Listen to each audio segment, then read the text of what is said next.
Aminah.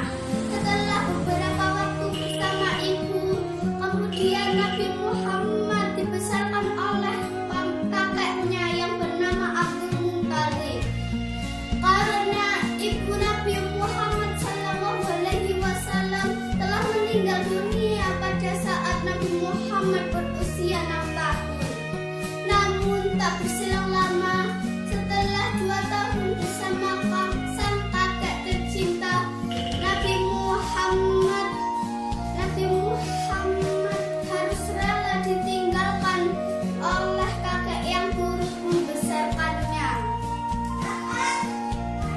Pada usia 8 tahun setelah kepergian sang kakek, Nabi Muhammad diasuh oleh pamannya Abu Thalib.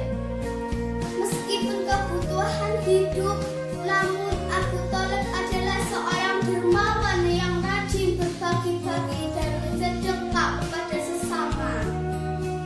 Meskipun dalam keadaan sulit, namun Nabi Muhammad dapat tumbuh dan berkembang dengan baik bersama pamannya. Nabi Muhammad juga pengembala domba pada usianya waktu itu.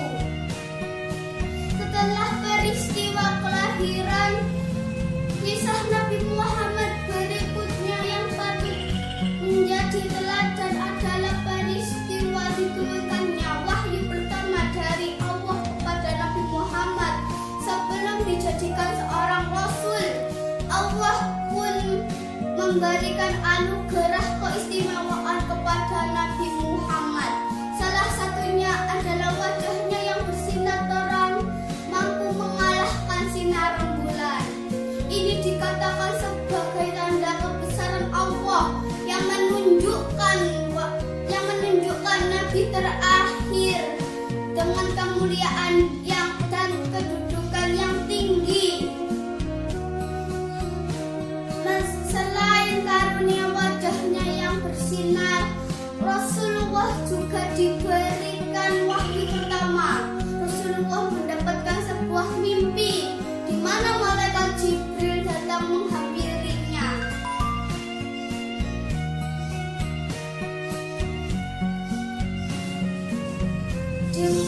Nabi Muhammad pun merenung dan memikirkan mimpi yang dialaminya dengan di Gua Hira. Pada saat itu, malaikat Jibril datang menghampiri Rasulullah dan menurunkan wahyu pertama yang diberikan Allah Subhanahu wa Ta'ala. Pada saat itu, Allah pun menurunkan ayat dari surah Al-Alaq 1-4, di mana Nabi Muhammad utusan terakhir yang membawa kemuliaan bagi seluruh umat manusia. Hijrah Nabi Muhammad SAW dari Mekah ke Madinah menjadi peristiwa besar bagi umat Islam. Kisah itu punya makna yang sangat mendalam bagi muslimin di dunia. Peristiwa itu menjadi awal tahun kalender Islam dan diperingati hingga sekarang. Sebelum hijrah ke Madinah, Nabi Muhammad telah berdakwah menyebarkan Islam di Makkah. Semula Nabi berdakwah dengan sembunyi-sembunyi. Siaran Islam dilakukan dengan terang-terangan. Pada 621 Masehi itu pula, datanglah sejumlah orang dari Madinah menemui Bukit Aqabah.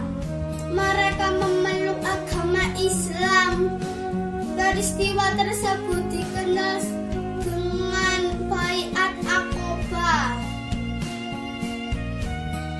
Dalam upaya menyelamatkan dakwah Islam dari gangguan kaum kafir Quraisy, Nabi Muhammad atas perintah Allah memutuskan hijrah dari Mekah ke Madinah.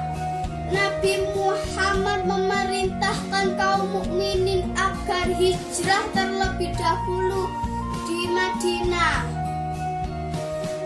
Para sahabat pun berangkat secara diam-diam agar tidak dihadang oleh kelompok kafir Quraisy.